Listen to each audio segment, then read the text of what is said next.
आपलो राग।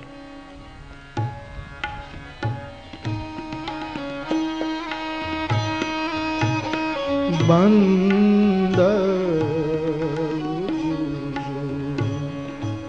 पद पद परागा बंद पद पद परागा सुरुचि सुवास सरस अनुरागा सुरुचि सुवास सरस अनुरागा अमीय मुरीमय चूर्णन चारु समन सकल भवरुज परिवारु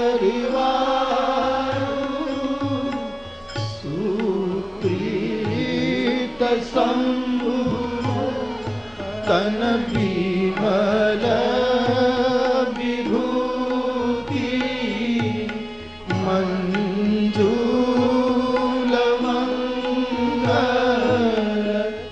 मोद प्रसूति जनम मंजू मुकुर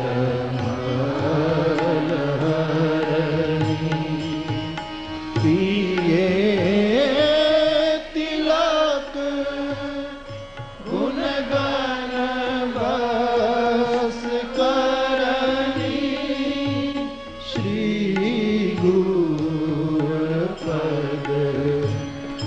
नखमणि गान ज्योति सुनिरात दिव्य दृष्टि होती गगन मोहन तमसोस प्रकाशु बड़े भाग उर आवहि जासु उभरहि विमल विलोचन के मिटहि दोष दुख भंवर रजनी के सूजहि राम चरित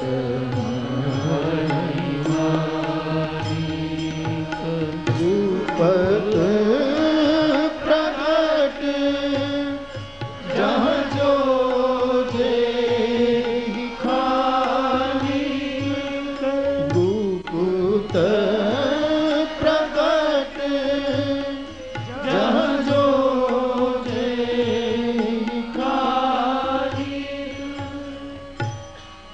जथा सुवर्ण आजिरग साधक शीघ्र सुजान कौतुक देखत सैन बन भूत भूरि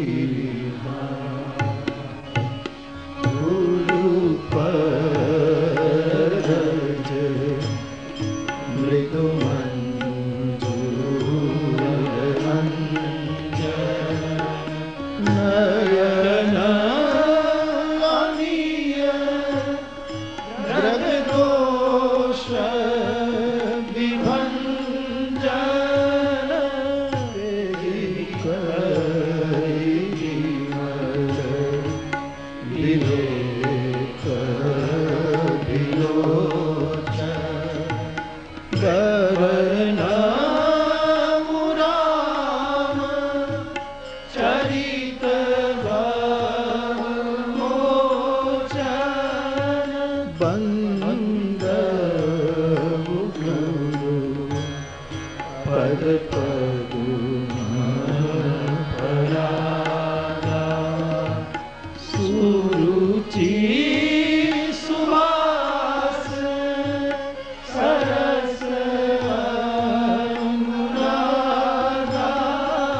सरस अनुराग सरस अनुराग सरस अनुराग।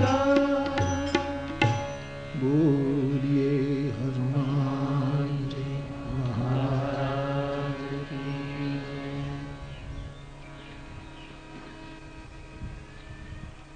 फिर एक बार हम इस भूमि पर गुरु पूर्णिमा के पावन और दिव्य अवसर पर एकत्रित हुए हैं। यहाँ आए हुए भारतवर्ष के कई प्रांतों से, भारतवर्ष के पड़ोसी देशों से और दूरवर्ती देशों से जो जो भाई बहन आए हैं, इन सभी को और इंटरनेट के जरिए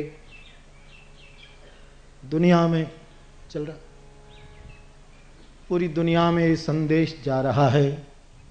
वहाँ सुनने वाले मेरे सभी भाई बहन और जो सुविधा के अभाव के कारण न सुन पाते हो, इन सब को भी मैं, जिसके मुंह आज चित्रकूट की ओर रहा होगा, जिसका मुंह इन सभी देश विदेश के और पूरे भारतवर्ष के और पूरे संसार के सभी भाई बहनों को मैं यहाँ से याद कर रहा हूँ। आप सबको मेरा जय सिया राम। मैं इस गुरु पूर्णिमा के पर्व पर कुछ कहूँ, इससे पूर्व मैं आप सबको साथ लिए हुए एक विधि करना चाहता हूँ। और वो विधि वो है कि कुछ महीनों से भारतीय सरहद पर जो संघर्ष चला,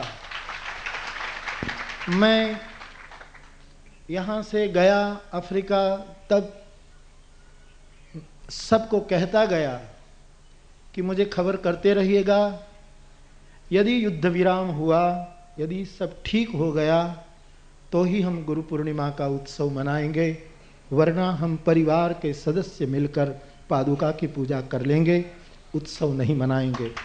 लेकिन खबर मिलती रही कि कुछ अच्छी खबर आ रही हैं। फिर ये निर्णय लिया गया कि हम पुनः एक बार गुरु पूर्णिमा के अवसर पर एकत्रित हो। तो आइए मैं कुछ कहूँ इससे पूर्व। हमारी सीमा पर जो हमारे नौजवान वीर गति को प्राप्त हुए हैं, शहीद हुए हैं, जो घायल हुए हैं, अभी कुछ नौजवान लड़ भी रहे हैं, क्योंकि पूरी मात्रा में अभी कुछ नहीं हो पाया है, ऐसी खबर मिलती रहती है। इन सब जवानों को हम याद करें, इनके परिवारों को याद करें, और मैं चाहूँगा कि शहीद हुए नौजवानों को हम 1 मिनट के लिए मौन रहकर श्रद्धांजलि समर्पित करें। फिर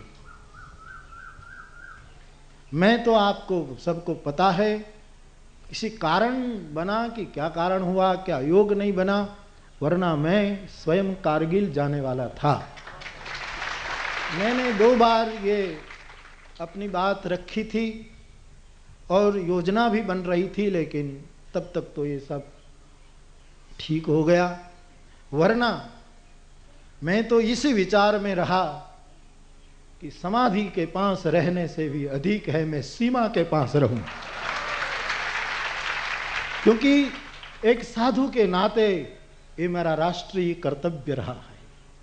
तो हम सब मिलकर, बाहर जितने मेरे भाई बहन खड़े हैं, जगह का, स्थान का यानी अभाव है, आप बिल्कुल शांति से टीवी पर जो लगे हुए हैं, इन सबको और इंटरनेट के जरिए जहाँ जहाँ मेरे सभी भाई बहन सुन रहे हैं, इन सबको मैं दावत देता हूँ कि आज चित्रकूट भूमि से हनुमान जी की सन्निधि में से हम सब 2 मिनट मौन रखकर इन नौजवानों को अपनी श्रद्धांजलि समर्पित करें। फिर कुछ मैं कहूँगा, तो आइए हम इन नौजवानों को याद करके अपनी श्रद्धांजलि समर्पित करें। हरि ओम। पूर्णमदः पूर्णमिदं पूर्णात् पूर्णमुदच्यते पूर्णस्य पूर्णमादाय पूर्णमेवावशिष्यते।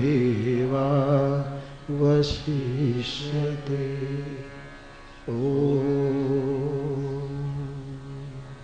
शांति शांति शांति।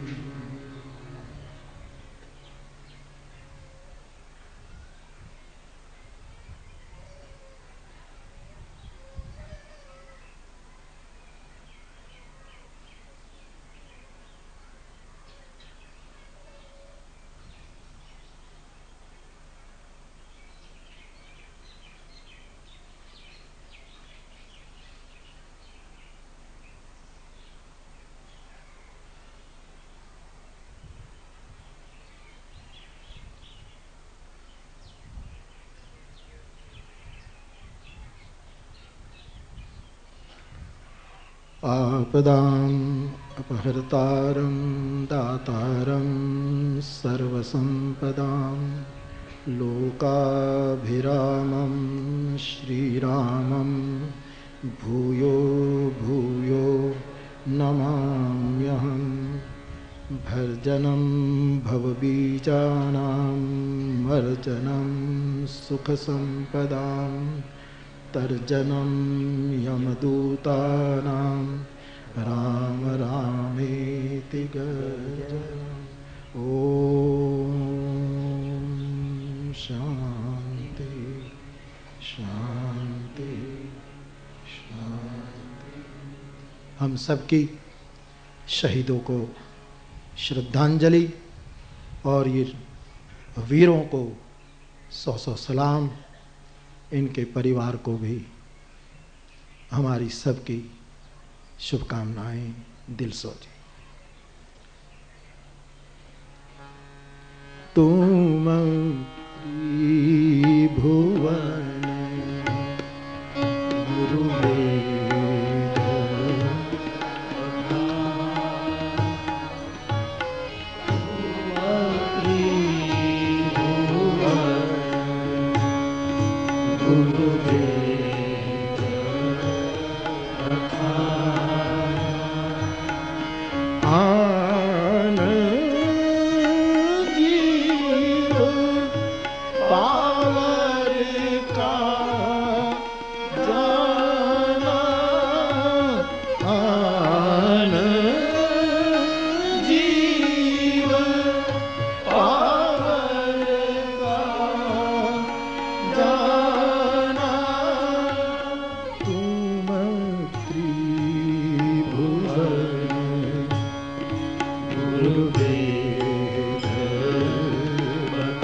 त्रिभुवन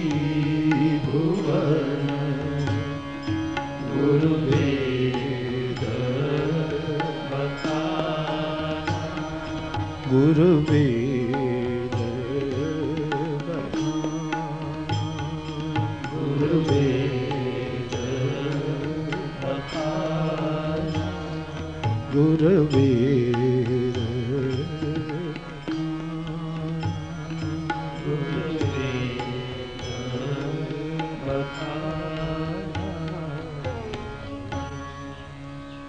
माँ के लिए अपने बच्चों के नाम के समान कोई नाम नहीं होता।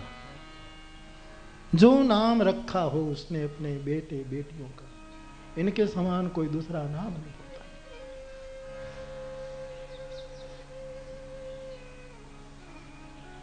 आज्ञांकित पत्नी के लिए इनके पति के नाम के समान संसार में दूसरा कोई नाम नहीं होता।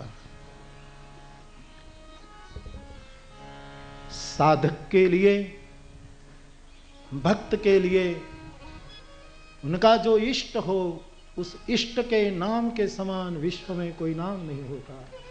उसी तरह शिष्य के लिए गुरु के नाम के समान कोई नाम नहीं। तुम त्रिभुवन गुरुवेद तुम त्रिभुवन गुरुवेद। गुरु कृपा की मिसाल मेरे सामने देखकर निर्णित करना। गुरु कृपा क्या होती है, मैं मेरे परिवार के सदस्यों को कहता रहता हूं कि एक 5 फुट इससे भी ज्यादा ऊंचे आजान बाहु इस भूमि के साधु, जिसको मैं साधुड़ा कहता रहता हूं, वो त्रिभुवन दास बापू की आजान बाहु के कृपा का प्रसाद तो देखो कि आज हमको कहां ले गया, कहां पहुंचा। किसी को गुरु कृपा देखनी हो तो मैं दावत देता हूं, निमंत्रित करता हूं, चित्रकूट धाम तलगा जरड़ा के मुरारी बापू को देखना।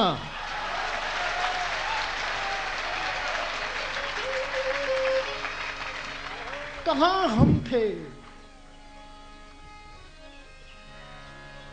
और आज इनकी कृपा हमें कहां पहुंचा रही है। इस मेरे परम पूज्य सदगुरु भगवान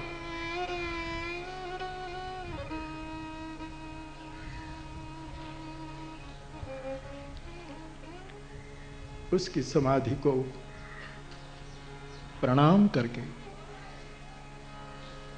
मैं आपको कुछ कहने जा रहा।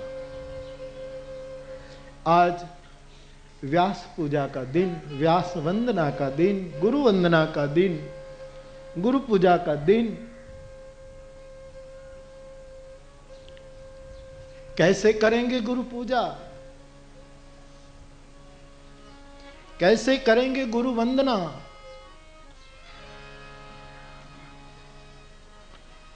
मैंने शायद अमेरिका की कथा में संकेत करके छोड़ दिया था।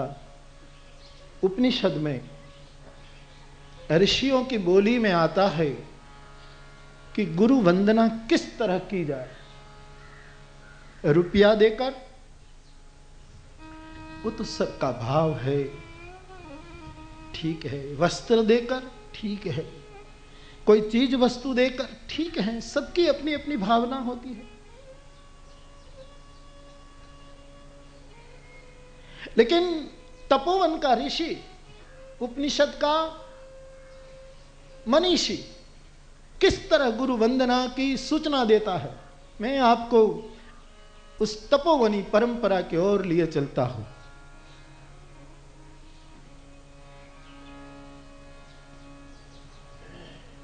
पांच प्रकार से गुरु वंदना होती है मेरे भाई बहन, और ये 5 प्रकार चुक गए तो और कितना ही किया।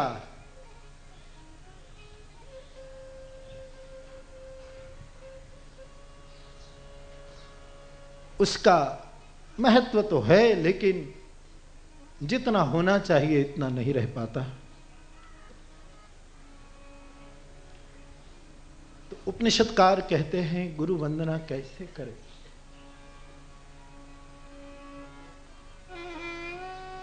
विविक्त देशे सुखमासनस्थः शुचो समग्रीव शिरः शरीरः अन्त्याश्रमस्थः सकलेन्द्रियाणि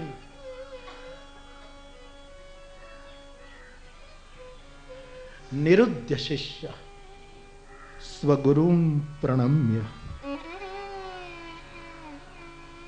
मेरे इस पावन देश, इस ऋषियों के देश का शिष्य अपने गुरु को जब गुरु ज्ञान से भाव से भर देता है साधक को, तब किस तरह प्रणाम करता है। इनके सूत्र इसमें मिलते हैं। इस गुरु पूर्णिमा को मैं ये कहना चाहूंगा। पहले ही तो बात ऋषि ने ये कही कि गुरु को यदि प्रणाम करना है, स्वगुरु को, यहां हम सब अपने अपने गुरु को प्रणाम करने के लिए, हनुमान जी को प्रणाम करने के लिए, शिव को प्रणाम करने के लिए, सब गुरु हैं। हमारे लिए रामचरितमानस गुरु है, शास्त्र भी गुरु है। जो भी आप करो, तो अपने गुरु को किस तरह प्रणाम करें। स्वगुरु प्रणम्य, ऐसी बात उपनिषदकार ने कही। इसमें पहला सूत्र, विविक्त देशे सुखमासनस्थः। पहली बात, पहली शर्त बात, बिल्कुल एकांत में सुख आसन में बैठकर गुरु को प्रणाम करो। गुरु प्रत्यक्ष हो न हो जरूर मूल्यवान है, लेकिन न भी हो प्रत्यक्ष, एकांत स्थान में बैठकर, और स्थान में बैठना भी सुखासन में बैठना, पहला सूत्र। अब एकांत का मतलब क्या? कमरे में बैठ जाए, सबको बाहर निकाल दें, कोई मंदिर में जाकर बैठ जाए, है एकांत जरूर। कोई निर्जन जंगल में चले जाए, कोई तीर्थ में, कोई गिरिकंदरा में, हिमालय की पहाड़ियों की चोटियों पर चले जाए। एकांत का मतलब क्या? बहुत हो सकता है, लेकिन जहां तक मेरी मान्यता है, मैं जिस तरह समझ रहा हूं, मेरा जो भाव है, उसका अर्थ है एकांत में रहना मानी एक का अंत करके रहना। एक का अंत करके, एकांत मानी एक का अंत। किस अर्थ में मैं बोल रहा हूं? कभी कभी हम सोचते हैं कि हमारे गुरु के बहुत शिष्य हैं, इनमें लाखों में मैं एक हूं। इस एक वाला भाव मिटा दो।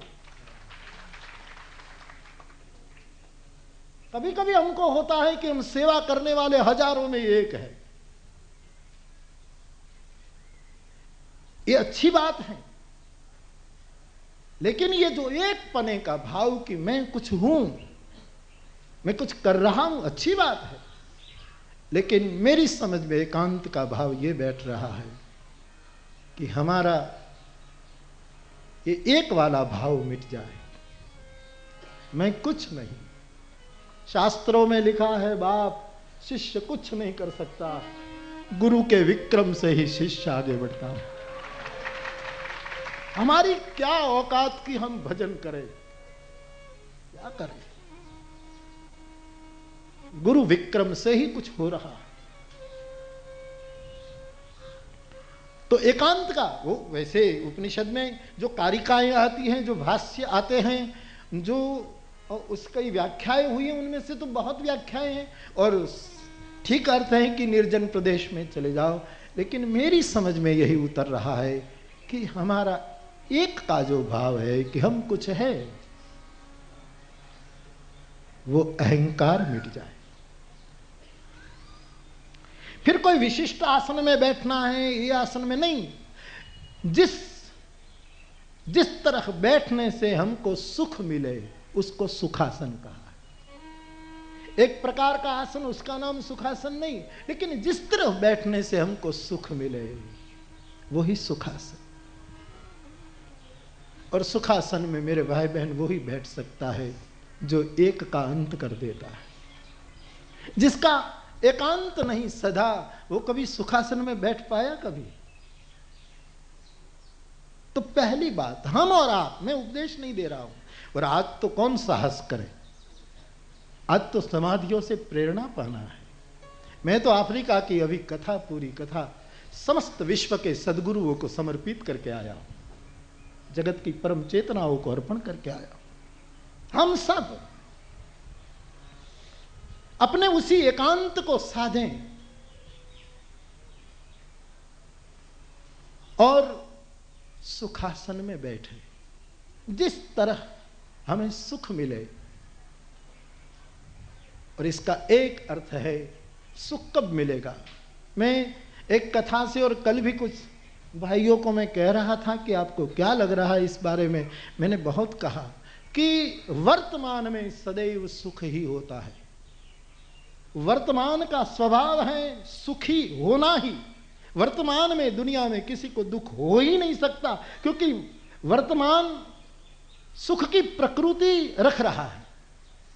दुख हमको होता है, वर्तमान में भी यदि दुख होता है तो समझो वो वर्तमान का दुख नहीं है बाप, वो भूतकाल को याद करने से दुख हो रहा है, या तो भविष्य की सोच करने से दुख हो रहा है। वर्तमान परमात्मा ने मध्य क्षण ऐसी दी है कि उसमें दुख का कोई स्थान नहीं है।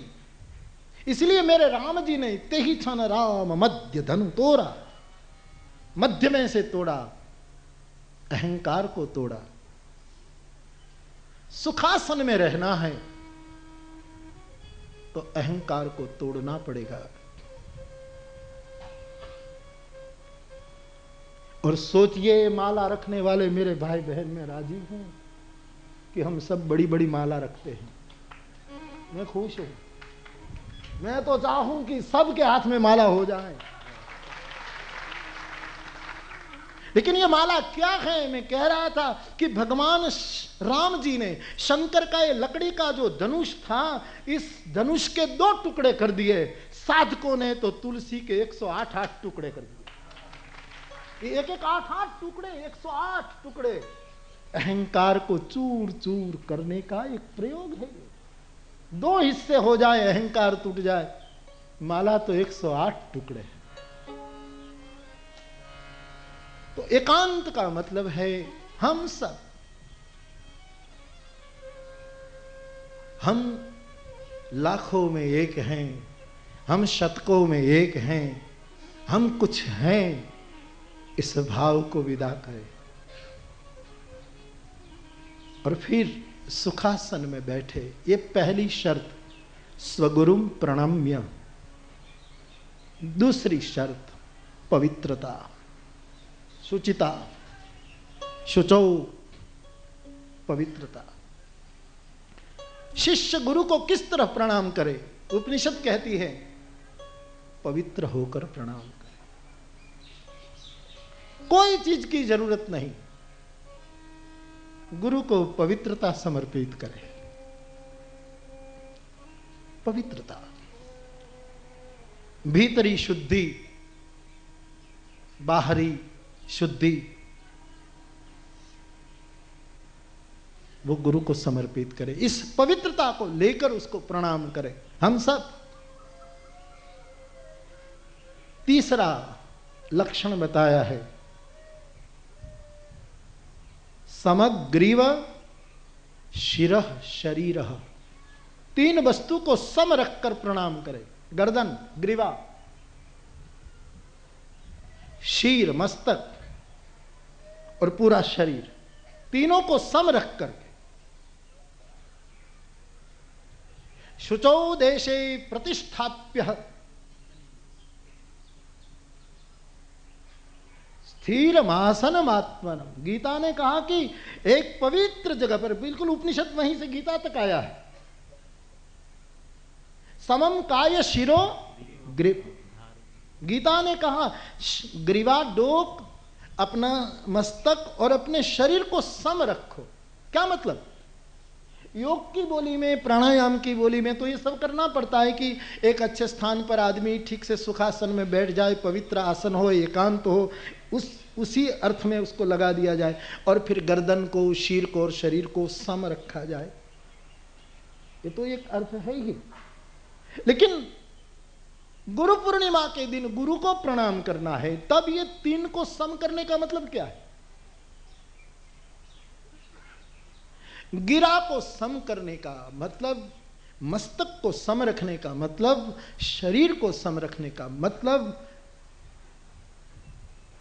मुझे कहने में कोई आपत्ति नहीं है, आप कोई भी अर्थ करो। तुम्हारे मुरारी बापू को यह लगता है, मुझे यह लगता है, जिम्मेवारी मैं लेता हूं, गलत हूं तो मेरी गलती, और फायदा हो जाए तो ठीक है, लेकिन मेरी समझ में यह अर्थ उतरा है कि ग्रीवा को, मस्तक को और शरीर को सम रखने का मतलब, मस्तक मानी विचार, ग्रीवा मानी वाणी, शरीर मानी कर्म। अपने विचार को, अपनी वाणी को और अपने कर्म को, तीनों को सम रखना। जो विचार हो वही वाणी हो, और जो वाणी हो ऐसा ही कर्म हो, उसी को मैं सम कहता हूं। विचार कुछ है, वाणी कुछ है, क्रिया कुछ है, तो गुरु वंदना नहीं हो पाएगी। गुरु तो उदार है, क्षमा कर देगा, क्योंकि गुरु के पास तो शंकराचार्य को याद करके यही कहते रहना, मत समपात कई नास्ति पापग्नि तत्समान ही एवं ज्ञात्वा महादेवी यथा योग्यम तथा गुरु। गुरुदेव भी है, गुरुदेवी भी है, गुरु क्या नहीं है।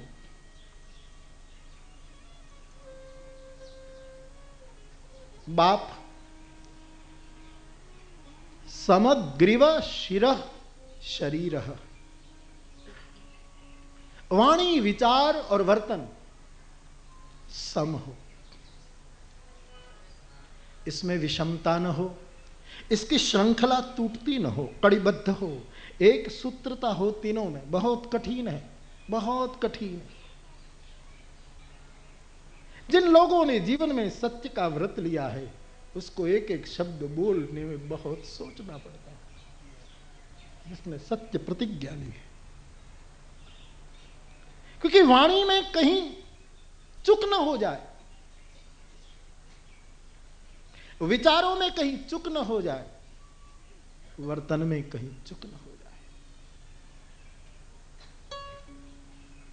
तो जब हम गुरु को प्रणाम करें, कम से कम इतने समय तक, जीवन पर्यंत ये करना है, लेकिन गुरु को प्रणाम करें तब हमारी वाणी, हमारे विचार और हमारी क्रिया तीनों की एक सूत्रता हो, एक सूत्रता। एक गुरु को प्रणाम करने की एक तीसरी विधि है। यहां कहीं भी नहीं लिखा कि रुपये धरो, रुपया धरो जरूर, जहां उसकी जहां जगह मिले आपको। यहां का कुछ सालों से नियम बदला हुआ है, इसलिए उसकी आलोचना नहीं कर रहा, लेकिन सही में ये तीन वस्तु सम रखे हम। गुरु के पास कुछ बोले, बाहर जाकर कुछ बोले,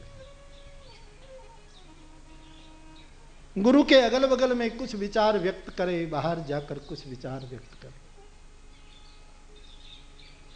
समीप में कुछ और क्रिया करे, बाहर जाकर कुछ और चेष्टाएं करे। गुरु को प्रणाम नहीं पहुंचेगा, वो तो प्रतीक्षा करेगा कि मेरे शिष्य की प्रणाम मेरे तक आए, उसकी वंदना मेरे तक आए, वो प्रतीक्षा करेगा। ऐसा समग्रीवा, समशीर और समशरीर वाला कोई शिष्य की वंदना मेरे पास पहुंचे, लेकिन हमारी असंगति के कारण नहीं हो पा रहा है। तीनों में एक सूत्रता हो, और वो कब होगा? जब पूर्णतः निष्ठा होगी, क्योंकि ये भी शायद हमसे नहीं हो पाएगा, ये भी सदगुरु की कृपा से संपन्न होगा। लेकिन कृपा तो बहती ही रहती है हम सब पर, निष्ठा का पात्र होना चाहिए, निष्ठा का पात्र होना चाहिए। कैसी निष्ठा? मैं गत कथा में कोई प्रसंगवश सूफी संत मंसूर को याद कर रहा था। मंसूर का इतिहास मैंने कुछ दिनों पहले देखा। उस सूफी संत ने घोषणा की, अनल हक, मैं परमात्मा हूं, अहम ब्रह्मास्मि। और स्वाभाविक है कि कोई उस विचारधारा में कोई कहे कि मैं ब्रह्म हूं, मैं खुदा हूं, तो लोग सहन नहीं कर पाएंगे।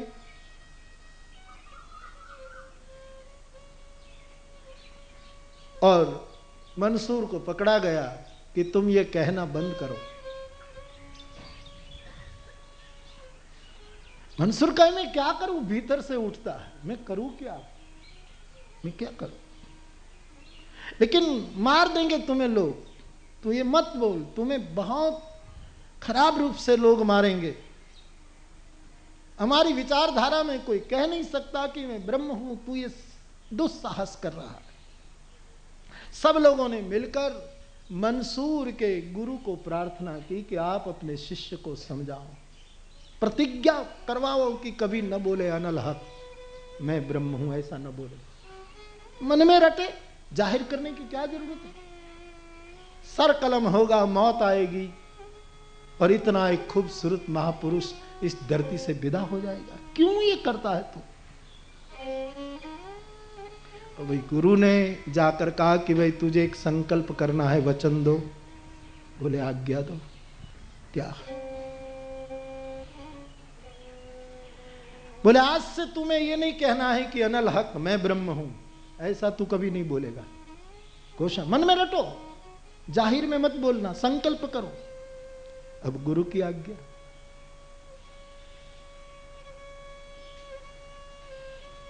संकल्प कर लिया, नहीं बोलूंगा, मैं नहीं बोलूंगा।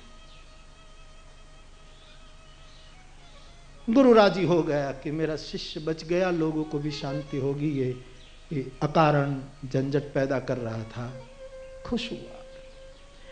लेकिन 1 घंटे के बाद फिर आवाज आई, अनल हक।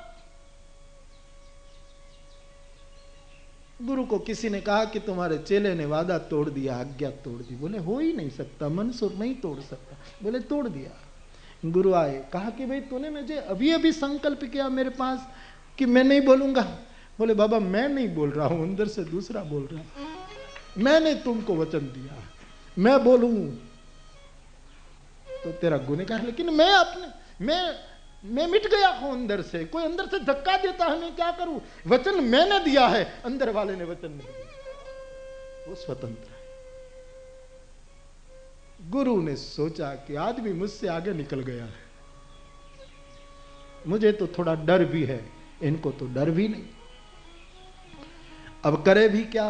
वचन तो वो पाल रहा है, खुद नहीं बोल रहा है। भीतर से एक आवाज उठ रही है, रोके भी कैसे। फिर उसके गुरु ने एक योजना बनाई कि भाई हज की तैयारी हो रही है, तीर्थ यात्रा की तैयारी हो रही है, तो मक्का मदीना चला जा। उस जमाने में मक्का मदीने की यात्रा 3-3, 4-4, 5-5 साल लग जाते थे पैदल जाना। और बोले तू 4-5 साल वहां जा। गुरु ने योजना बनाई कि वहां जाएगा तो 5 साल निकल जाएगी, सब भूल जाएगा। और रेगिस्तान में जितना चिल्लाना अनल हक, ये इंसान नहीं समझ सकेंगे, वृक्ष तुझे समझ पाएंगे और लोग समझेंगे, तू वहां बोलना। तो मक्का मदीना की यात्रा का वादा करो। बोले बाबा आप जो आज्ञा करें, वादा, मैं हज की यात्रा पर जाऊं। गुरु बहुत राजी हो गया कि 5 साल का मामला शांति हो गई। और यह आदमी वचन देता है, गुरु को वचन दिया, मिथ्या कैसे कर सकता। गुरु राजी हुआ कि अब जाएगा। इतने में उसने खड़े होकर अपने गुरु की परिक्रमा करके कहा मेरा मक्का मदीना हो गया।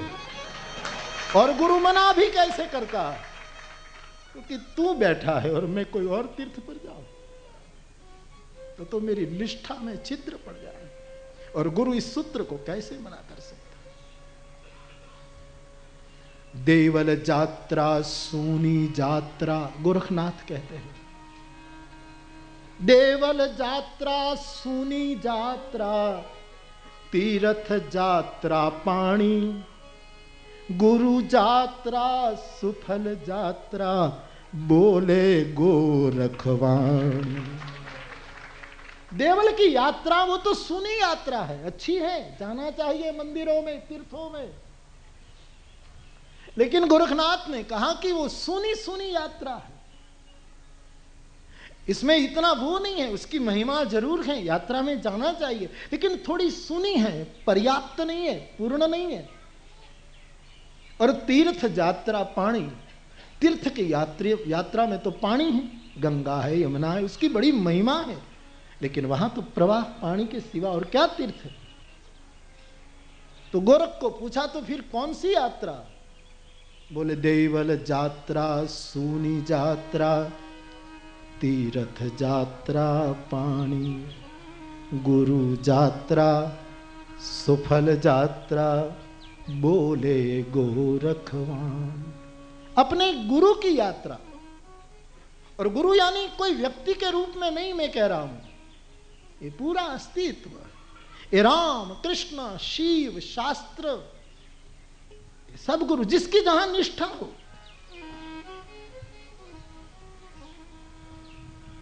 सदगुरु की यात्रा ये सफल यात्रा है, गोरखनाथ कहते हैं। तो मंसूर ने परिक्रमा लगा ली, प्रणाम किया, कहा कि आप बैठे और मैं वहां जाऊं, मेरी यात्रा हो गई। गुरु रो पड़ा, मंसूर को प्रणाम किया कि तू धन्य है। ऐसी निष्ठा जब हो जाती है तब मेरे भाई बहन समग्रीव शिर शरीर, आदमी वचन वाणी, विचार वाणी और कर्म में सम हो जाता है। गुरु कर देता, सम कर देता है। अरे एक नाई, एक हजाम, एक वाळंद अपनी बाबरी सरखी કરીને આપણને સરખા કરી दे तो जिसका पीयूष पानी सिर पर घूम जाए उसके विचारों की क्या क्रांति हो जाएगी, कितना हमको संवार देगा, वो कहां से कहां पहुंचा देगा। हमको सम करे सो गुरु, लेकिन शर्त है उसी समय प्रतिष्ठा को एक और रखकर केवल निष्ठा में जिए। मैं ये सब बहुत अनुभव करता हूं। मैं अभी कथा में कह रहा था, कई लोग ऐसा कहते हैं हम बापू के बहुत क्लोज हैं। मैं कहता हूं मेरे क्लोज कोई नहीं है, तुम्हारे सबका क्लोजअप मेरे पास है। मेरे क्लोज कोई नहीं, सबका क्लोजअप मेरे पास है कि कौन क्या है।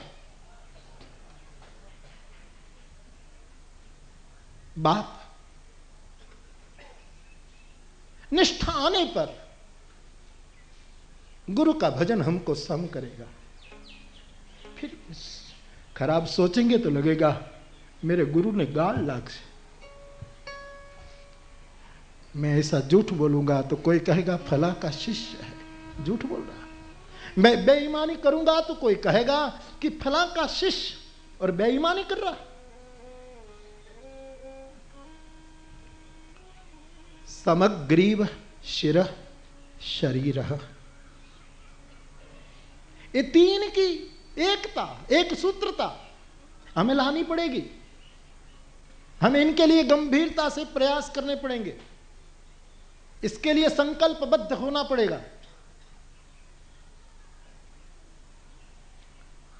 तो ये तीसरी विधा है स्वगुरुम प्रणम्य, अपने गुरु को प्रणाम करने की। विचार वाणी और वर्तन इन तीन को सम करे। अंत्याश्रमस्थ, उपनिषदकार कहता है कि अंतिम आश्रम में स्थिर हो जाए। अंत्याश्रमस्थ, अंतिम आश्रम यानी संन्यास आश्रम। अंतिम आश्रम तो संन्यास है। ऋषि कहता है संन्यास आश्रम में, चौथी अवस्था में, चौथे आश्रम में, संन्यास आश्रम में स्थित होकर गुरु को प्रणाम करो। अब संन्यास आश्रम में स्थिर होना, क्या हम सब सन्यासी हो जाए और पूरी दुनिया सन्यासी हो जाए तो कारगिल पर लड़ेगा कौन? ये पूरा संसार में सबका अपना दायित्व कर्तव्य है, वो कौन करेगा? और जब मैं बोल रहा हूं उपनिषद की इस बात को, और वहां स्पष्ट लिखा है अंत्याश्रमस्थ, अंतिम आश्रम में स्थिर हो जाओ। अंतिम आश्रम में तो वही वो अवस्था हो जाए, वो उम्र हो जाए, पहले सब 3 सोपान पास कर ले फिर जाए। शंकराचार्य जैसे महापुरुष 32 साल में चले जाए, बात और है, एकदम छोटी उम्र में चले जाए, 32 साल में तो निर्वाण हो गया, उनकी बात और है। हमें तो क्रमशः जाना पड़ेगा, तो हम सब सन्यासी कैसे हो जाए? और आप सब जानते हैं, मुझे सुन सुन करके, मेरी गीता के आधार पर मेरी सन्यास की जो धारणा है, ज्ञेय सनित्य सन्यासी यो न द्वेष्टि न कांक्षति। भगवान कृष्ण ने कहा कि वो नित्य सन्यासी है। आओ हम जिस उम्र में हो, जिस देश में हो, जिस काल में हो, जिस जाति में हो, जिस प्रांत में हो, जिस भाषा में हो, हम गीता के सन्यास को ग्रहण करें। चौथे आश्रम में स्थित होना, राग द्वेष से मुक्त होना, सन्यास राग द्वेष से मुक्त हो। प्रमाद और गुरु अवज्ञा से मुक्त होना, ये ब्रह्मचर्य आश्रम है। 2 वस्तु से, जो विद्यार्थी हैं, जो छात्र हैं, जो ब्रह्मचारी हैं, वो 2 वस्तु से मुक्त हो तो वो प्रथम आश्रम में स्थित है। प्रमाद छोड़े और गुरु अवज्ञा छोड़े। युवान भाई बहन, तो उनका ये ब्रह्मचर्य आश्रम है। अपना स्वधर्म कर्तव्य, अपना जो जो कर्तव्य है, उस कर्तव्य के साथ साथ धीरे धीरे वैराग्य अर्जित करे। वो गृहस्थ में स्थित है, अपना कर्तव्य निभाते निभाते गृहस्थाश्रम को अर्जित करे, वैराग्य को धीरे धीरे अर्जित करे। आषाढ़ मास वर्षा ऋतु होती है, मयूर मोर, कितनी कला, मोर कड़ा पूरे, इतनी सुंदर कला तमक उसकी हो। लेकिन वो मयूर इनमें से समय आने पर कुछ न कुछ पंख गिरा देता है। वैसे गृहस्थों को कला पूरने की छूट है, लेकिन वैराग्य निभाने के लिए समय समय पर एक एक मोर पंख निकालना चाहिए, ताकि कृष्ण के शीर पर चढ़ जाए। उसी को तो रामचरितमानस में मेरे गोस्वामी जी कहते हैं, लक्ष्मण देखहु मोरगन नाचत वारिद पेखी, ग्रही वीर तीरथ हरख जिमी, विष्णु भगत कहाँ दे। मोर को गृहस्थ के साथ जोड़कर ये बड़ा संकेत कर दिया। अपने कर्तव्य को निभाना और धीरे धीरे वैराग्य की ओर जाना। गृहस्थ में स्थित, दूसरे आश्रम में स्थित, तपस्या करना, भोगों से निवृत्त होना, ये वानप्रस्थ में स्थित। तपस्या करना और भोगों से निवृत्ति लेना, धीरे धीरे क्रमशः। और यहां अंत्याश्रमस्थ, चौथा आश्रम सन्यास। हम सन्यासी नहीं हो पाएंगे, कैसे हो पाएंगे? बहुत कुछ करना है सबको, कैसे सन्यासी हो? मुझे किसी ने पूछा था, बापू कब तक कथा करोगे? मैंने कहा आपको तकलीफ क्या है, कब तक घूमते रहोगे? हाँ, एक बात जरूर मैं अभी कुछ कथाओं से कह रहा हूं, अब मैं बहुत नाचो गोपाल, अब मैं बहुत नाचो गोपाल। लेकिन फिर भी मैं भागवत के न्याय से चल रहा हूं। प्रायेण देव मुनय स्वविमुक्ति कामा, मौनम चरंत्य विजने न परार्थ निष्ठा। प्रहलाद को पूछा कि तुम मुक्त हो जाओ, तुम मोक्ष में चले जाओ, तुम ये करो। बोले नहीं, मैं ये नहीं करूंगा। प्रायेण देव मुनय, प्रायेण प्रायः, बहुत बहुत बड़े देवता मुनि लोग, ऋषि मुनि अपनी स्व मुक्ति की कामना में मौनम चरंती विजने, मौन धारण करके जंगल में चले जाते हैं। लेकिन प्रहलाद ने बड़ी चोट लगाई, न परार्थ निष्ठा, ये परार्थ निष्ठा नहीं है। परार्थ निष्ठा तो तभी है कि संसार में जितने दुखी लोग वो मुक्ति को न पावे, तब तक आदमी चरे वहती घूमता रहे। ये परार्थ निष्ठा नहीं है, प्रहलाद कहता है। तो हम और आप संन्यास कैसे लेंगे मेरे भाई बहन? हाँ, इतना जरूर कर सकते हैं, न द्वेष न रहे, न राग न रहे, ये चौथी अवस्था में स्थित रहना। और पूरी दुनिया को ये कहाँ कहने जाएं, कम से कम जो कथा सुन रहे हैं, कथा में रुचि है, गुरु पूर्णिमा के उत्सव में रुचि है, वो तो धीरे धीरे प्रयास करें कि हम चौथा आश्रम में स्थित हुए, किसी भी उम्र में अंत्याश्रमस्थ राग द्वेष से मुक्त होकर गुरु को प्रणाम करें।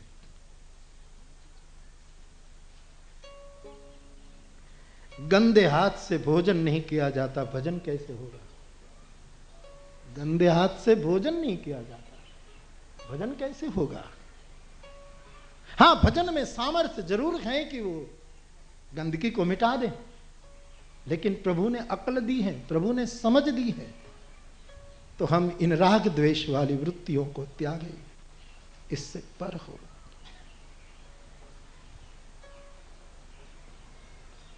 तो ये चौथी विधा है, चौथी अवस्था में बैठकर गुरु को प्रणाम करे, सन्यासी होकर, मानी भाव के सन्यासी, वृत्ति के सन्यासी। वस्त्र के हो न हो अच्छी बात, वस्त्र की महिमा है, सन्यास हमारे जगत की एक बहुत बड़ी उपलब्धि है, इसकी पूरा आदर है। हमारे परम पूज्य दादाजी बड़े महाराज जी विष्णुदेवानंद गिरी महाराज जी परम सन्यासी, उसकी एक गरिमा है, उसका एक गौरव है, लेकिन हम जैसे लोग कहां कर पाएंगे? तो अपने गुरु को प्रणाम करना है गुरु पूर्णिमा के दिन, तो चौथे आश्रम में बैठकर करना होगा, और चौथे आश्रम में बैठना राग द्वेष से विमुक्त होगा, इतना ही अर्थ। प्रयास करे प्रामाणिकता से। और आदमी एक बार कृष्णम वंदे जगत गुरु, भगवान कृष्ण के पास कह दे कि मैं करूंगा, दोनों ओर प्रेम पलता है, वचनबद्धता दोनों ओर से होनी चाहिए। हस्तमेलाप तभी होता है जब दो हाथ हो, अकेले हाथ का हस्तमेलाप कभी माना है दुनिया में? वो तो हवा में उड़ रहा है, दो हाथ चाहिए। गीता का 18वां अध्याय में क्या आया? दो आमने सामने वचनबद्धता आई, गुरु शिष्य ने वचन दे दिया आमने सामने। कृष्ण है जगत गुरु और अर्जुन है परम शिष्य, दोनों ने वचनबद्धता, दोनों ने हस्तमिलाप कर लिया। इसलिए मैं तो क्या, ये वैसे तो मोक्ष संन्यास योग है 18वां अध्याय, लेकिन सबसे बड़ा तो ये प्रसाद योग है। क्या वचनबद्धता, गुरु और शिष्य के बीच में क्या क्या वचनबद्धता होनी चाहिए मेरे भाई बहन?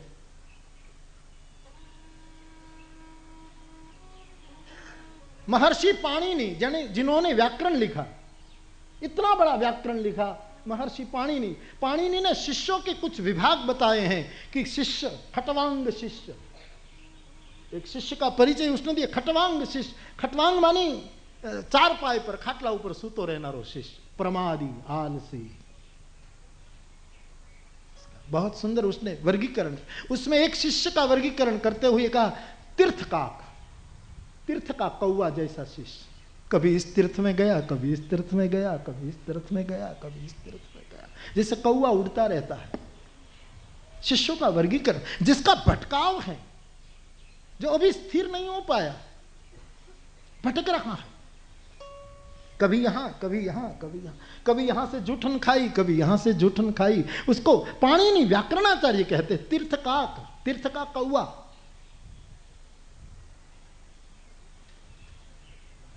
ऐसे शिष्य की यहां बात नहीं, यहां तो जो वचनबद्धता कर ले, हस्तमिलाप, यानी कृष्ण और अर्जुन का,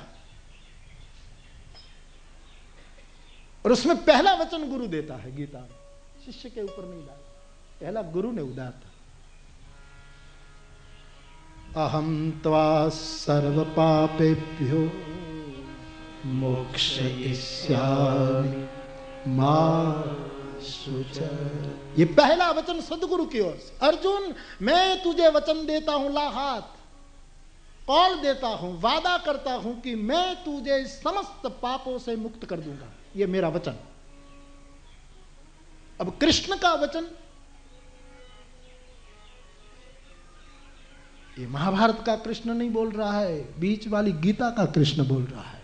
महाभारत का, वैसे गीता महाभारत के अंतर्गत ही है, लेकिन महाभारत का कृष्ण वचन तोड़ भी सकता है, लेकिन यहां गीता का कृष्ण बोल रहा है, मेरा वादा है, मैं तुझे समस्त पाप से मुक्त करूंगा। अब तुझे कुछ कहना तो फिर शिष्य ने वादा कर लिया, करिष्ये वचनं तव। ये आमने सामने की वचनबद्धता है।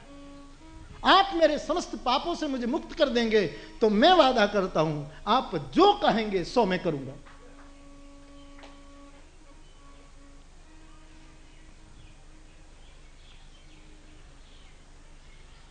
ऐसी निष्ठा, ऐसा समर्पण।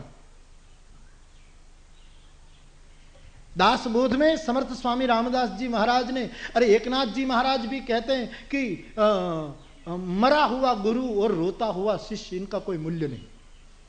मरा हुआ गुरु और रोता हुआ शिष्य, क्योंकि एकनाथ कहता है गुरु कभी मरता नहीं, इसलिए शिष्य को कभी रोने का अवसर ही आता नहीं। गुरु कभी मरता, गुरु मर जाए तो आप न टके मारा बाप। आप कैसे टिका है? गुरु मरता नहीं। शरीर का तो अपना धर्म है, वो तो वस्त्र है, दूसरे दिन कुर्ता बदल लेता है आदमी। वैसे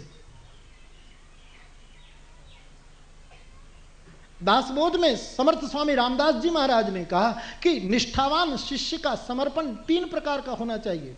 आदमी की शरणागति 3, उसने कहा 3 प्रकार की शरणागति, जड़ शरणागति, चंचल शरणागति और निश्चित रूप से शरणागति।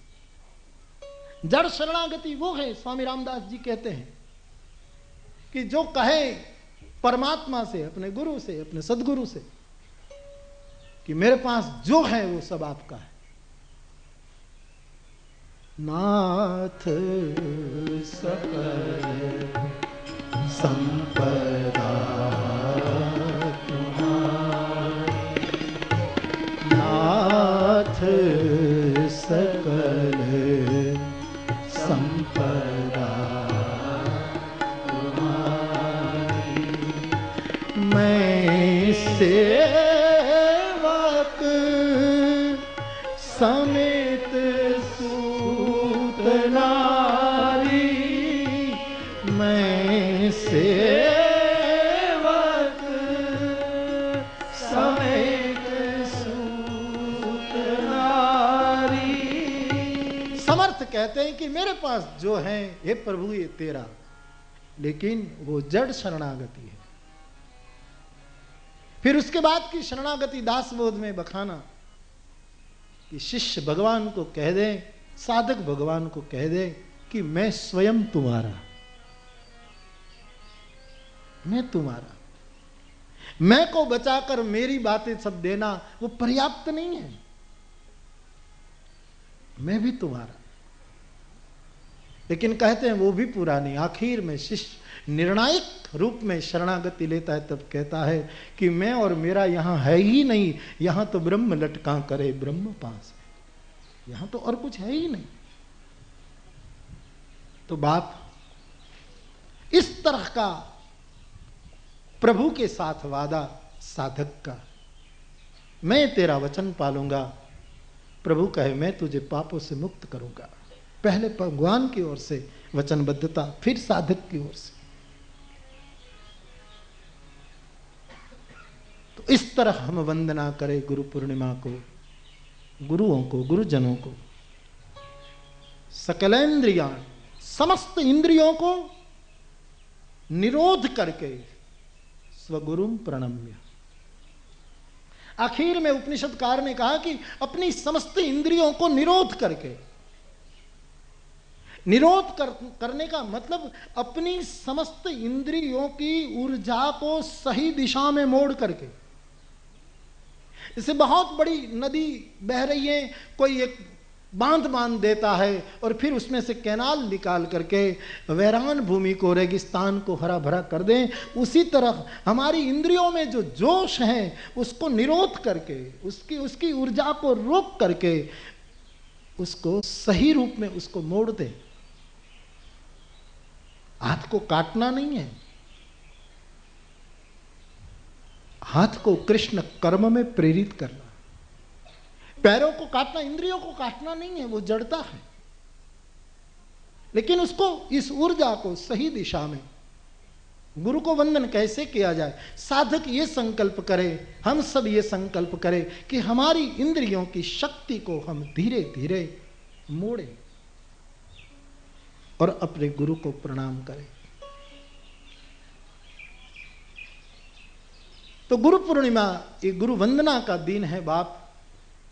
और वंदन करने की क्या विधा, दंडवत, ये तो एक शारीरिक परंपरा है, जरूर करे, झुक कर प्रणाम करे, कोई चरण स्पर्श करने दे तो चरण स्पर्श करे, जो जो सबकी अपनी अपनी धारणा होती है वो तो है ही। लेकिन उपनिषद कहता है कि प्रणाम करने की विधा यही है। सबसे पहले मैं कुछ हूं, इस अहंकार के भाव को छोड़कर वर्तमान में सुख को प्राप्त करते हुए गुरु को प्रणाम करें।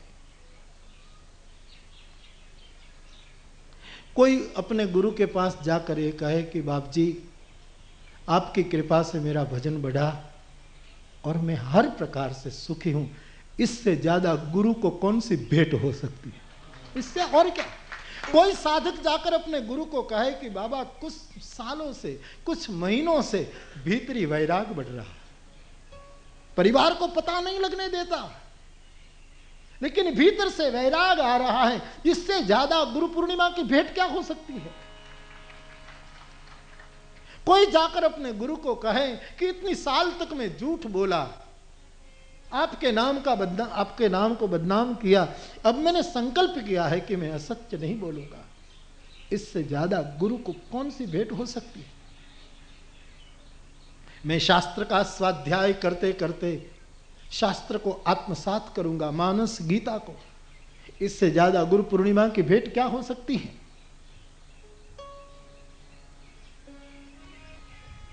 तो अपने अहंकार को छोड़कर सुख में बैठकर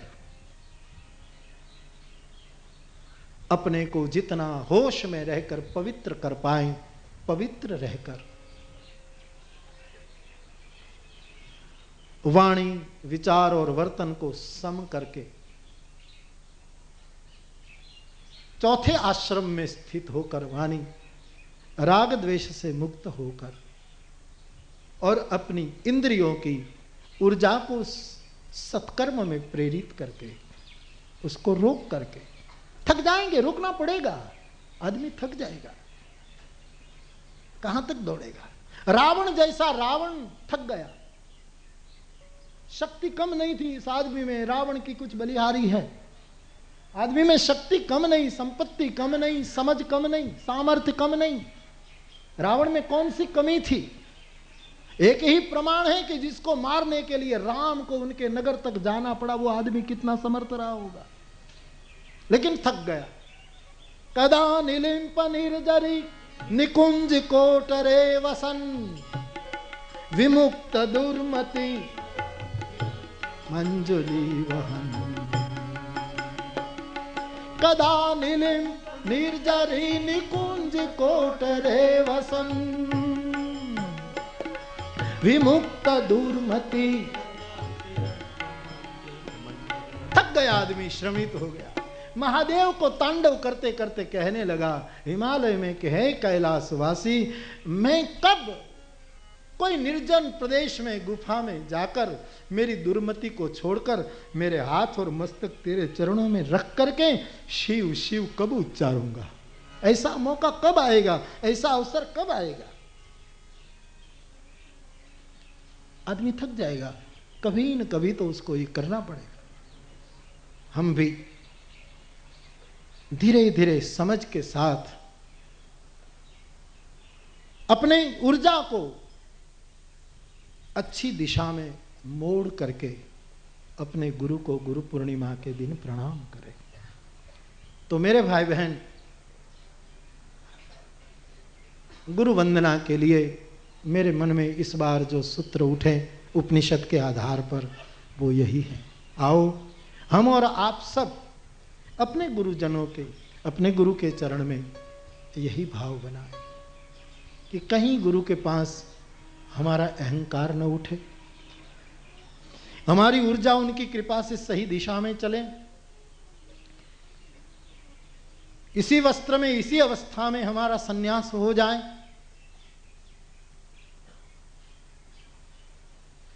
हमारे वाणी, वर्तन और विचार में एक रूपता हो। प्रयास करें, मैं और आप सब प्रामाणिकता से प्रयास करें। मैं आपके साथ चल रहा हूं, हम सब प्रयास करें। तो मुझे लगता है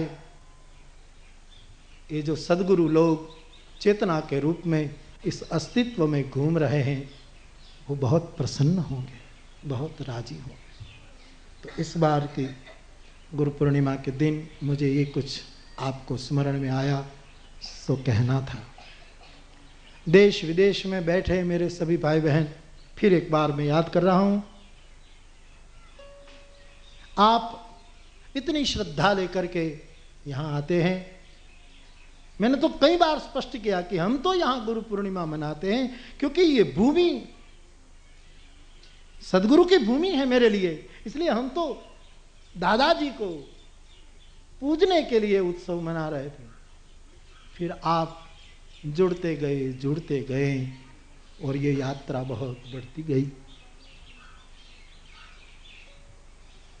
तो गुरु पूर्णिमा के दिन सभी भाई बहनों को इन सभी सद्गुरुओं से प्रकाश प्राप्त हो, प्रेरणा प्राप्त हो। और प्रकाश और प्रेरणा वहीं से मिलती है, प्रयत्न खुद को करना होता है। प्रेरणा वहां से छूटेगी, प्रकाश वहां से मिलेगा, और फिर प्रयत्न हम करें, थोड़ा हम चले, तो इसी जीवन में कुछ घटना घट सकती है। इसी जीवन में हम भी कह सकते हैं तुलसी की तरह, पायो परम विश्राम। मैंने तो कह दिया कि मानसरोवर की कथा के बाद हमने तो पायो परम विश्राम, आ तो બધું વ્યાજમાં હાલે છે हमें, ये तो सब ऊपर का है, ये सब ऊपर की बातें हैं। अभी जाएंगे हिमालय में, फिर जाएंगे जहां भगवान ले जाएंगे, लेकिन एक बार जो तसल्ली हो गई, एक बार जो वो हो गया, तो मेरे भाई बहन, प्रेरणा और प्रकाश वहां से मिलता है। थोड़ा प्रयत्न हम करें तो प्रसाद भी मिल जाएगा, कृपा भी मिल जाएगी। इस गुरु पूर्णिमा के दिन सभी भाई बहनों के ऊपर भगवान शिव, भगवान कृष्ण, भगवान राम, हनुमान जी महाराज और जो चेतनाएं सदगुरु के स्वरूप में है, इन सब की चेतना प्रसादी सब पर उतरे, ऐसी समस्त गुरुजनों के चरणों में प्रार्थना करता हुआ मैं मेरे शब्दों को विराम दूं। इससे पहले हर वक्त आप कुछ न कुछ लाते हैं, भेंट के रूप में, दक्षिणा के रूप में, और मैं हर वक्त कुछ न कुछ कह देता हूं कि आपको जहां अनुकूल हो वहां लगा दीजिएगा। इस बार मैं आप सबको कहूँगा कि एक भाई ने तो મને કીધું, एक भाई है कि તમે कहीं लेता જ નથી, लावू शू, कहीं लाते हम लाते ही नहीं, ठीक है। लेकिन यदि किसी के मन में कुछ संकल्प है कि गुरु पूर्णिमा के दिन कुछ रखना है, तो मैं आप सबको कहूँगा कि गुरु पूर्णिमा के दिन यदि आपको कुछ सेवा करनी है तो यहाँ तो कुछ सालों से लिया नहीं जाता है, इसलिए इस बार तो मैं यही कहूँगा कि ये शहीदों के लिए, देशभक्ति के लिए, आपके मन में जहाँ प्रेरणा हो उसी जगह आप शहीदों के लिए अपनी राशि भेज दीजिए, अपने तौर से, अपने ढंग से। फिर आप सब प्रसाद पाएंगे और फिर जाओ एम तो केम कहूं, ऐसा तो हम नहीं कह सकते, लेकिन आप सब जानते हैं कि यहाँ का गुरु पूर्णिमा का उत्सव दोपहर को विराम ले जाता है, ताकि आप सब प्रसाद लेंगे, जो फिर गांव वाले प्रसाद लेंगे। और हरीश भाई ने बार बार सूचना दी है, मैं पुनः सूचना दूं कि बहुत हड़बड़ी मत करिएगा, वाहनों में भी ख्याल करिएगा, अपनी चीज़ वस्तु को भी संभालिएगा और शिस्तबद्ध। अब तो एक ऐसा, वैसे तो मैंने कह दिया कि सीताराम परिवार में मेरा कोई ग्रुप नहीं है, एक बात समझ लो, मैं कोई ग्रुप में बंधन में रहूं ऐसा आदमी नहीं हूं। मेरा कोई न ग्रुप है, न कोई मंडल है, न कोई कुछ नहीं है।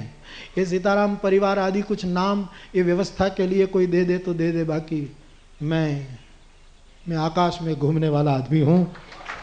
इसलिए मुझे कोई दीवारें, मुझे रास नहीं आती, दीवारें मुझे अनुकूल नहीं पड़ रही हैं। इसलिए क्योंकि इतने ग्रुप तो है दुनिया में, एक और ग्रुप नहीं होना चाहिए। बहुत ग्रुप हैं, बहुत सनातनता टुकड़े टुकड़े न हो जाएं। इसलिए मेरे भाई बहन, तुम्हारा खुद का ग्रुप हो। मैं इंग्लैंड से इस बार अमेरिका से आ रहा था, तो हमारा कुछ सामान नहीं आया, तो लंदन एयरपोर्ट पर हम थोड़ा देर रुके कि सामान आ जाए, तो फिर प्लेन में बैठे तो कहे कि सामान अभी नहीं आया, अब दूसरे प्लेन में भेज देंगे बम्बई। ठीक है, तो हम जा रहे थे, तो एक भारतीय भाई जो भाषा हिंदी जानता था, वो ऑफिसर था एयरपोर्ट का, उसने मुझे तिलक बिलक देखा, तो उसने मुझे पूछा कि स्वामी जी कहा। मुझे बहुत आश्चर्य होता है कोई स्वामी जी कहे तो कोई महाराज कहे तो भी मुझे बहुत आश्चर्य होता है कि हम कहाँ के महाराज हैं। हम साधुड़ा जिस शब्द को वे इस गुरुओं की कृपा से, हमारे साधुओं के छोटे बच्चे होते हैं तब भी लोग उसको बापू कहते हैं। ये हमारे देहात की एक परंपरा है कि छोटे बच्चे को भी हम बापू बोलते हैं लोग। तो उसने कहा कि महाराज जी, स्वामी जी। मैंने कहा ठीक भाई, क्या बात क्या है? बोले आप किस ग्रुप के साधु हैं? मेरे सामने प्रश्न आया, क्योंकि बहुत ग्रुप भी हैं। सही बात है उसकी कि कोई ये पंथ के, कोई ये, सब अपनी अपनी मौज है, सब अपनी अपनी मस्ती है, जिसको जो करना करे। लेकिन उसने इसी कारण मुझे पूछा कि आप किस ग्रुप के साधु हैं। मैं एक क्षण के लिए रुक गया, मैंने कहा इसको क्या मैं जवाब दूं।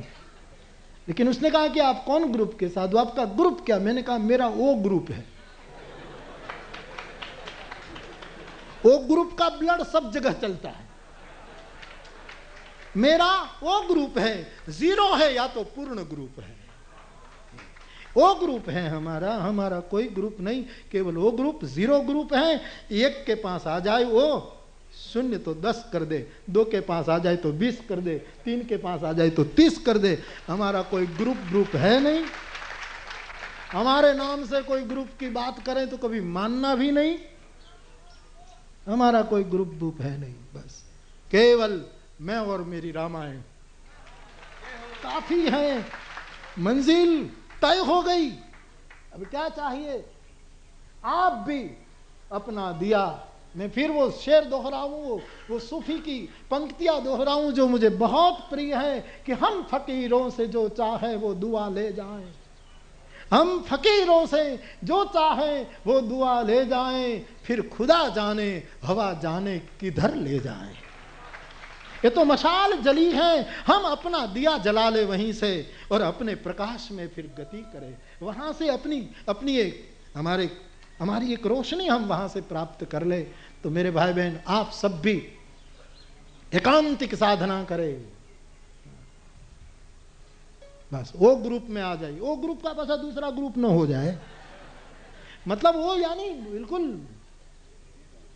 वैश्विक विचारधारा, वो ब्लड सब में चलता है। ऐसा वैसे मेरा ब्लड भी वो है, मेरा वैसे जो भौतिक ब्लड है वो भी वो है। मैंने 2-4 बार दिया है ना, रक्तदान किया है, तो वो है वो। तो इसलिए वो ग्रुप है, सब जगह चलता है। देखो ना, मैं इस्लाम की महफिल में भी जाता हूँ, वहां भी मैं बोलता हूँ मौलवियों के साथ, हम हर जगह, क्योंकि वो ग्रुप है। इसलिए बाप एक बहुत विशाल भारतीय सनातनता को, भारतीय वैदिक परंपरा को, भारतीय ऋषि मुनियों की ये जो एक अद्भुत गंगधारा बह रही है, उसके लिए व्यवस्था होनी चाहिए। सबको जो रास आए वो करे, उसमें मेरी कोई वो भी नहीं, लेकिन हमारे कोई ग्रुप और मंडल नहीं है, केवल हम अपने। तो इसी तरह आप भी अपना दिया जला करके उसी के प्रकाश में साधना करिए, भजन करिए। एक कलयुग में और कोई चारा नहीं, एकमात्र उपाय है हरि भजन। जिस ढंग से, जिस रुचि से आपको रास आए, इसी तरह हरि भजन करिएगा। और कुछ मुझे कहना नहीं है, तो आप जो कुछ देना चाहे तो शहीदों के फंड में दे देना, वो भी आपको जहाँ दिल चाहे उसी तरह आप वहाँ समर्पित कर देना। और अब कुछ कहना नहीं है क्या? दर्शन तो हम हूँ करूँ छू, क्योंकि दर्शन में भी चाहता। लोग कहते हैं कि बाबू ये सबको पास करो और आपको देख, लेकिन कैसे ये सब हो?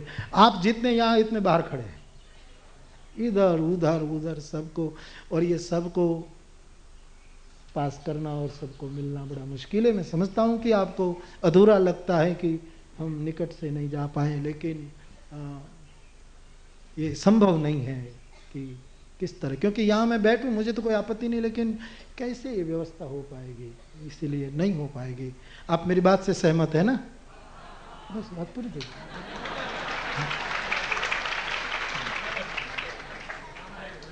तो मैं आपको ठीक से देख लूं। मैंने कैलाश में कहा था शायद कि सदगुरु जब तीर्थ है तो तीर्थ के 4 घाट होते हैं, सदगुरु के 4 घाट होते हैं। इस 4 घाट पर नहाना होता है। एक तन घाट, एक मन घाट, एक वचन घाट और चौथा नयन घाट। 4 घाट होते हैं रामचरितमानस के 4 घाट। तन घाट के आचार्य महादेव शंकर, कुंद हिंदु दर गौर शरीरा, भुज प्रलंब परिधन मुनि चीरा। तन घाट के आचार्य महादेव है। वचन घाट के आचार्य काग भूसुंडी है। मधुर वचन बोले उजिमी कागा। वचन घाट के आचार्य मेरे बाबा भूसुंडी जी हैं। मन घाट के आचार्य गोस्वामी तुलसीदास जी हैं। राम भज सुनो सठ मना मोरे मन प्रबोध। मन घाट के आचार्य बाबा तुलसी हैं और नयन घाट के आचार्य याज्ञवल्क्य हैं। राम कथा शशि किरण समाना संत चकोर करई। नेत्र से दर्शन करता है जैसे चकोर चंद्र। तो ये 4 घाट होते हैं सदगुरु के। परम तीर्थ हैं सदगुरु। इनके 4 घाट, तन घाट, नयन घाट, मन घाट और वचन घाट। लोग क्या है, कभी कभी लोग तन घाट पर रुक जाते हैं, आगे नहीं जाते। बस गुरु के अगल बगल में तन घाट में रुक जाते, फोटो पड़वा लिए, खिंचवा लिए, और लोगों को लगा कि एक क्लोज शब्द तो मुझे रास ही नहीं आ रहा है। ये तन घाट के लोग हैं जो तन घाट में, ठीक है, लेकिन फिर भी अपना दिया अपने हाथ में रखना चाहिए। होश, समझ और प्रज्ञा के उजाले में चलना। तो कई लोग तन घाट में ही रह जाते हैं, आगे सोच ही नहीं सकते। लेकिन कुछ लोग हैं जो वचन घाट में नहाते हैं। गुरु के वचन को, गुरु के शब्द को, गुरु के प्रवचनों में निमज्जन करता है। वचन घाट है। एक एक वचन को पकड़ते हैं। मैं देश विदेश में, मेरे कई श्रोता हैं, मैं हैरान हो जाता हूं, मैं भूल जाता हूं, लेकिन मेरे एक एक शब्द को पकड़ते हैं। मैं हैरान हो जाता हूं कभी कभी कि मैं कब बोला था, लेकिन वो ही शब्द पकड़ते हैं। वचन घाट पर नहाते हैं वो लोग, वचन घाट पर नहाएंगे। कुछ लोग हैं मन घाट।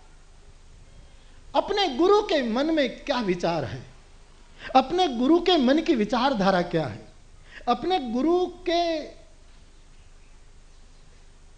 उसकी यात्रा का हेतु क्या है, इन मन घाट में डुबकी लगाए, इसके मन को पाले, इसके मन को समझ ले।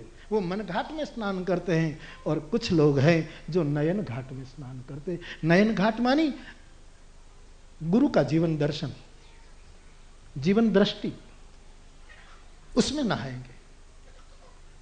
तो धीरे धीरे हम लोग इस तरह आगे बढ़े कि हम भी उस जीवन दृष्टि में नहाए, उस मन के विचारों में नहाए।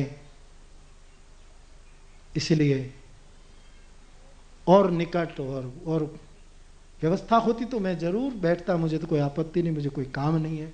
भगवान ने कोई काम रखा नहीं मेरे लिए, कोई काम नहीं रहने दिया, इसलिए मुझे कोई, लेकिन व्यवस्था करना बड़ा मुश्किल हो रहा है। इसलिए मैं 2 मिनट ठीक से आप सबको देख लूंगा,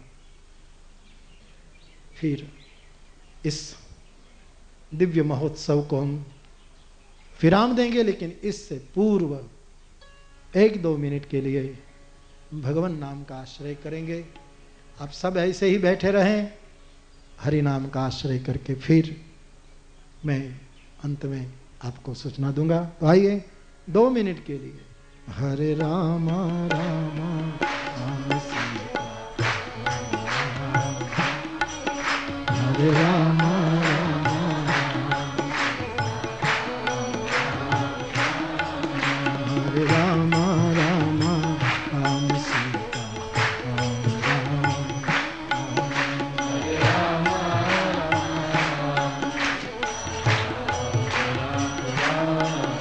हरे राम राम राम सीता राम राम राम, हरे राम राम राम सीता राम राम राम, हरे राम राम राम सीता राम राम राम, हरे राम राम राम सीता राम राम राम, हरे राम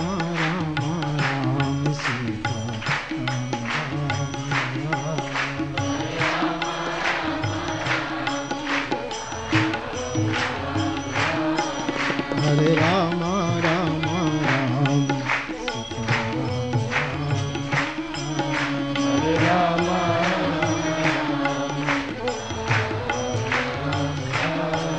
हरे राम राम राम सीता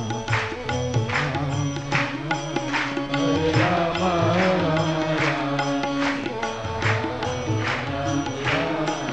हरे राम राम राम सीता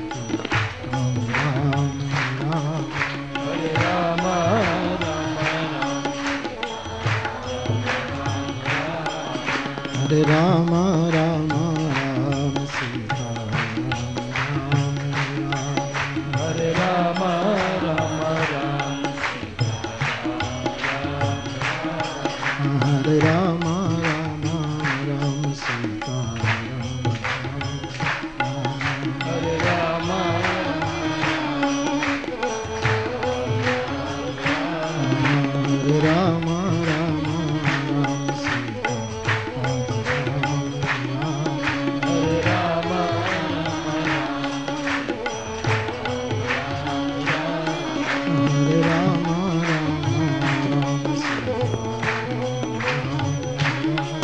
हरे राम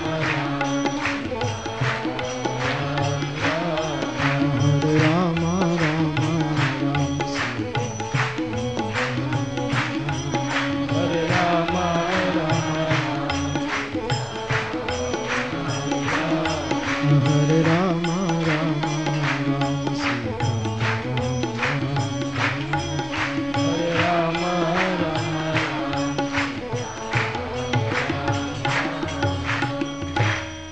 तो बस आखिर में यहाँ से जो सूचनाएं दी गई हैं उस सूचना का बहुत सावधानी से पालन करिएगा।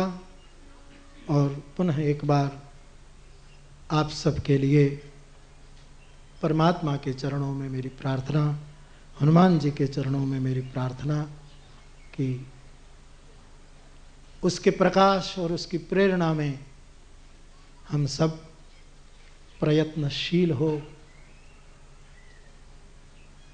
आगे बढ़ें, भजन करें और और हमारे जीवन को धन्य करे। पुनः देश विदेश में बैठे सभी मेरे भाई बहन, यहाँ जो आप उपस्थित हैं, आप सभी मेरे भाई बहन, आप सबके लिए, आप सबके परिवार के लिए सब प्रसन्न रहे, सबका भजन बढ़े, ऐसी प्रभु के चरणों में प्रार्थना करता हुआ मैं और आप सभी उपनिषद की विधा के अनुसार गुरु पूर्णिमा और बाद में भी अपने गुरु को इसी तरह प्रणाम करते रहें, ऐसी भावना के साथ मैं मेरे शब्दों को विराम दूं।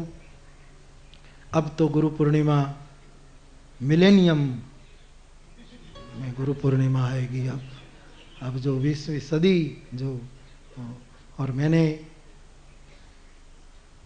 कहा कि मुझे जब कहा गया कि 21वीं सदी का मंत्र क्या, आप उस पर बोलिए, जब बंबई में मुझे बोलना था तब मैंने कहा कि 21वीं सदी का एक ही मंत्र है और वो प्रेम है। बस एक दूसरे प्रेम और भाव से जिए और अपने जीवन को धन्य करें। तो देवताएं, देवियां, संसार में जितने देव देवियां हैं, सभी साधु संत साधुड़ाओ जो हैं, वो सब हम पर कृपा बरसाएंगे। शर्त इतनी है कि पानी बहता हो, कोई डाले, लेकिन घड़ा थोड़ा झुके और तभी पानी उसमें। तो इसी तरह हम सब इनकी बरसती कृपा को आत्मसात करें। पुनः एक बार आशीर्वाद तो मैं क्या दूं, लेकिन बाप एक साधुड़ा नहीं जो कोई कमाए हो, कमाए हो तब ने आप अनाचरण में बैसी इस समाधि की कृपा से कुछ जो कमाए हमारे पास हो, तो वो कमाए आपको, क्योंकि मुझे खातरी है, मुझे यकीन है कि मैं जितना खाली होऊंगा उतना वो मुझे भरेगा। वेंटिलेशन का नियम है कि एक खिड़की खुली रखो और यहां दीवार है तो खिड़की खुली होते हुए भी हवा नहीं आएगी, लेकिन यहां दूसरी खिड़की कर दो तो यहां से आएगी, वहां जितनी जाएगी यहां से इतनी आएगी। इसलिए बात, यदि मेरे जीवन की कोई कमाई है, मुझे खबर नहीं, वो कमाई आपको मिलो और आप सब अपना दिया जला करके अपने प्रकाश में आगे बढ़ो और सबको जहां जाना है उस परम तत्व की प्राप्ति के लिए हम यात्रा करें। भगवान आपको बहुत बहुत प्रसन्न रखे और कुछ नहीं कहना है। हाँ भाई, हाँ भाई, मैं बोल रहा हूं बेटा।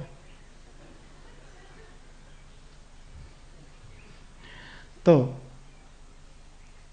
बस ये 12 बजे इंटरनेट का पूरा होने वाला है।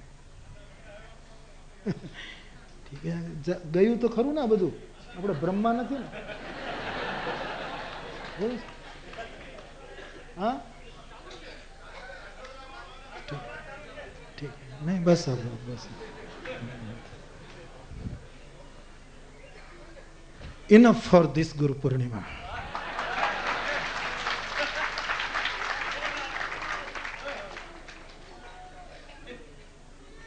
अब आप सब ऐसे ही बैठे रहिएगा और मैं जय जयकार कराऊं, फिर मैं जरा घूम लूं, आपको देख लूं और फिर आप सब प्रसाद के लिए। पवन तनय संकट हरण मंगल मूर्ति राम लखन सीता सहित हृदय बसहु सुर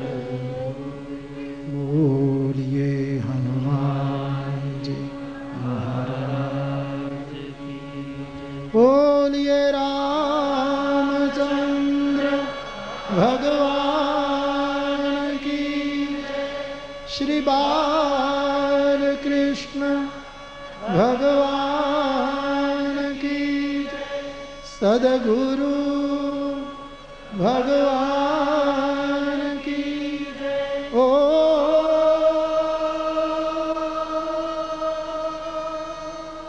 नमः पार्वती पतये हर हर महादेव।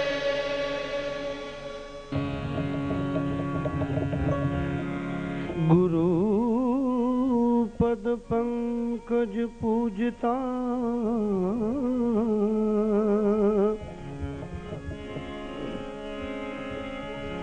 गुरु पद पंकज पूजता, 14 लोक पुजाई, शिव विरंची शारदा, गुरु तना यश गाई।